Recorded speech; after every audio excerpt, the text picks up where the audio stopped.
dans un petit village reculé de l'Inde, une petite fille vint au monde. Son cri, au lieu de provoquer la peur, apporta un souffle d'espoir à ses parents. Elle s'appelait Rona Begum. Mais dès le premier regard, chacun comprit qu'il y avait quelque chose d'étrange. La tête de Rona grossissait au-delà de la normale. Et chaque semaine, elle semblait enfler davantage, comme si elle cachait un secret inconnu. Pour ses parents pauvres et sans ressources, ce n'était pas seulement une anomalie. C'était un poids de peur et d'incertitude que personne ne pouvait expliquer. Pourtant, au milieu des regards curieux et des jugements, ils la tenaient dans leurs bras avec un amour inconditionnel, croyant que, d'une façon ou d'une autre, leur fille aurait une chance de vivre. Au fil des mois, le gonflement de la tête de Rona devenait de plus en plus évident. Les voisins murmuraient. Certains parlèrent de malédiction, d'autres de miracles, mais personne ne comprenait vraiment ce qui se passait. Son père, simple ouvrier, n'avait pas l'argent nécessaire même pour des consultations de base, encore moins pour un traitement si rare. Sa mère, entre larmes et espoir, puisait des forces pour croire qu'un jour, quelqu'un entendrait la douleur de sa fille. Pendant ce temps, Rona, encore si petite, apprenait à sourire malgré le poids presque insupportable qu'elle portait sur son frêle corps. Son sourire semblait être un cri silencieux de résistance face au destin. Un jour, l'improbable se produisit. L'histoire de Rona parvint aux oreilles de journalistes locaux, bouleversés par l'image de cette fillette au regard tendre et à la tête disproportionnée. Rapidement, des photos et des récits circulèrent, franchissant les frontières et atteignant médecins et organisations à l'étranger. Des spécialistes en neurologie furent choqués en découvrant son cas. Il s'agissait d'une hydrocéphalie extrême, une condition rarissime et souvent mortelle.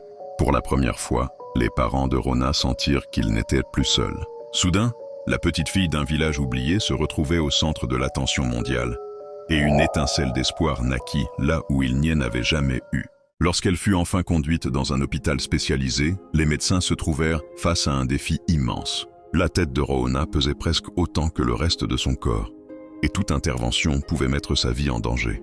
Mais abandonner n'était pas une option. Grâce aux dons venus du monde entier, l'équipe décida de tenter une chirurgie à haut risque. Pendant ce temps, ses parents attendaient à l'extérieur du bloc opératoire, priant en silence. Chaque seconde paraissait une éternité.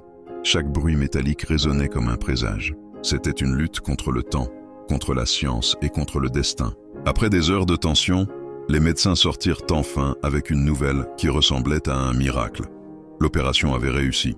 La pression dans la tête de Rona avait été réduite, et pour la première fois depuis longtemps, elle pouvait ouvrir les yeux avec plus de légèreté.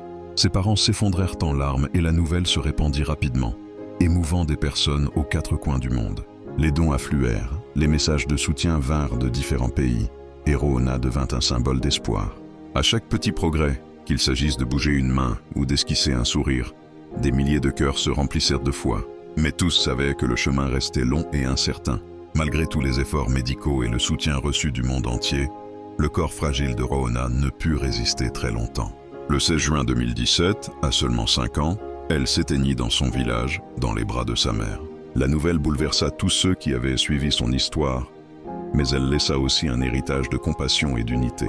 Rona devint un symbole de lutte, prouvant que, même dans la douleur, il est possible d'éveiller l'empathie et la solidarité de millions de personnes. Sa courte vie ne fut pas vaine. Elle mit en lumière la souffrance silencieuse de nombreux enfants et rappela au monde que chaque histoire mérite d'être racontée et que chaque vie a de la valeur.